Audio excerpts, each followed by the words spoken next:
রক্তাক্ত স্মৃতির ৩০ বছর।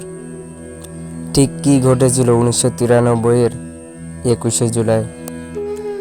বছর ঘুরে আবার চলে এলো ২১শে জুলাই, তৃণমূলের শহীদ দিবস।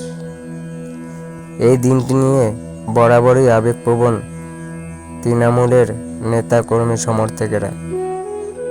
তবে এবার দিনটির আরও বাড়তি গুরুত্ব রয়েছে, কারণ বহু অভিযোগের পরেও সদস্য সমাপ্ত পঞ্চায়েত নির্বাচনে ফের একবার বাংলায় উঠেছে সবুজ ঝড়। সহমহিমায় জোর পেয়েছে তৃণমূল কংগ্রেস, আর তার ঠিক পরেই ২১শে জুলাই। তাই সেই দিক থেকে দেখতে গেলেও দিনটির তাৎপর্য এবার আরও অনেকটা বেড়ে গিয়েছে বলে মনে করছেন রাজনৈতিক বিশেষজ্ঞদের কেউ কেউ।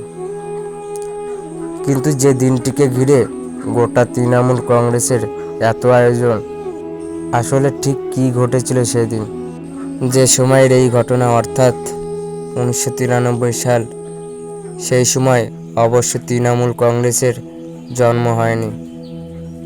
তখন রাজ্যে যুব কংগ্রেসের সভানেত্রী ছিলেন মমতা বন্দ্যোপাধ্যায়। রাজ্যে তখন বামফ্রন্ট সরকার। মুখ্যমন্ত্রী জ্যোতি বসু এবং স্বরাষ্ট্রমন্ত্রী বুদ্ধদেব ভট্টাচার্য।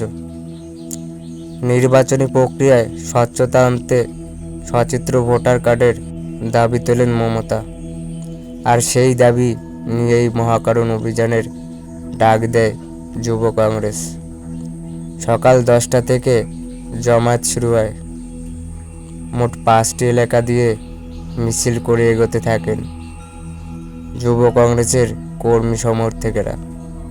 রাস্তায় নামেন খোদ মমতা বন্দ্যোপাধ্যায়। এছাড়াও ছিলেন সৌগত রায়, শোভনদেব চট্টোপাধ্যায়, জ্যোতিপ্রিয় মল্লিক, মদন মিত্রের মতো নেতারা। এদিকে যুব কংগ্রেসের মহাকরণ অভিযানকে আটকাতে পথে নামে পুলিশও। শহরের বিভিন্ন রাস্তায় তৈরি করা হয় ব্যারিকেড। বাধা পেয়েই উত্তপ্ত হতে থাকে পরিস্থিতি। বিভিন্ন জায়গায় পুলিশের সঙ্গে ধস্তাধস্তি শুরু হয় আন্দোলনকারীদের। অভিযোগ, পুলিশকে লক্ষ্য করে শুরু হয় ইট ও পাথর বৃষ্টি। পাল্টা বিক্ষোভকারীদের ছত্রভঙ্গ করতে কাঁদানো গ্যাসের সেল ফাটায় পুলিশও। ব্রেবোর্ন রোডে ধাক্কাধাক্কি এবং কাঁদানো গ্যাসের ধোঁয়ায় অসুস্থ হয়ে পড়েন মমতা বন্দ্যোপাধ্যায়। কার্যত রণক্ষেত্রের চেহারা নেই মেয়র রোড ও রেড রোড। বোমাবাজি হয় বলেও অভিযোগ। আগুন ধরিয়ে দেওয়া হয় পুলিশের ভ্যানে। অভিযোগ, পুলিশের দিকে মারমুখী হয়ে ছুটে যান যুব কংগ্রেসের কর্মী সমর্থকেরা। এরপরেই পুলিশ পাল্টা গুলি চালায় বলে অভিযোগ, আর তাতেই মৃত্যু ১৩ জন যুব কংগ্রেস কর্মীর। ঘটনায় আহত হন অনেকে। তবে এই ঘটনায় পুলিশ কার আদেশে গুলি চালিয়েছিল সেটা আজও পর্যন্ত জানা যায়নি। সেই দিনের সেই ঘটনায় যে ১৩ জনের মৃত্যু হয়েছিল তারা হলেন শ্রীকান্ত শর্মা, দিলীপ দাস, মুরারি চক্রবর্তী, রতন মণ্ডল, কল্যাণ বন্দ্যোপাধ্যায়, বিশ্বনাথ রায়, অসীম দাস, কেশব বৈরাগী, রঞ্জিত দাস, প্রদীপ রায়, বন্দনা দাস, ইনু মিয়া, আব্দুল খালেক। সেই ঘটনাকে ঘিরে উত্তাল হয়ে ওঠে রাজ্য তথা জাতীয় রাজনীতি। পরবর্তীতে অবশ্য গঙ্গা দিয়ে অনেক জল বয়ে গিয়েছে।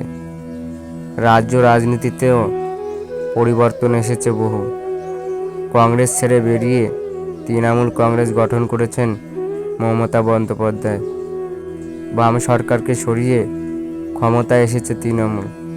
আবার ওই ঘটনার সময় যিনি রাজ্যের স্বরাষ্ট্র সচিব ছিলেন, সেই মনীশ গুপ্তাও যোগ দেন তৃণমূলে। আবার তার কাছেই পরাজিত হন বুদ্ধদেব ভট্টাচার্য। কিন্তু এত কিছুর পরেও সেদিনের সেই শহীদদের ভোলেননি মমতা বন্দ্যোপাধ্যায়। আর ওই জন্যই সেই ১৩ জন শহীদকে আজও বছরের পর বছর স্মরণ করে চলেছে তৃণমূল কংগ্রেস। প্রতি বছর কার্যত এই মঞ্চ থেকেই কর্মীদের আগামী দিনের কাজের গাইডলাইনও দিয়ে দেন তৃণমূল নেত্রী মমতা বন্দ্যোপাধ্যায়। আশা করি আপনাদের ভিডিওটি ভালো লেগেছে। যদি ভালো লেগে থাকে তাহলে লাইক, কমেন্ট, শেয়ার এবং সাবস্ক্রাইব করতে ভুলবেন না। ধন্যবাদ।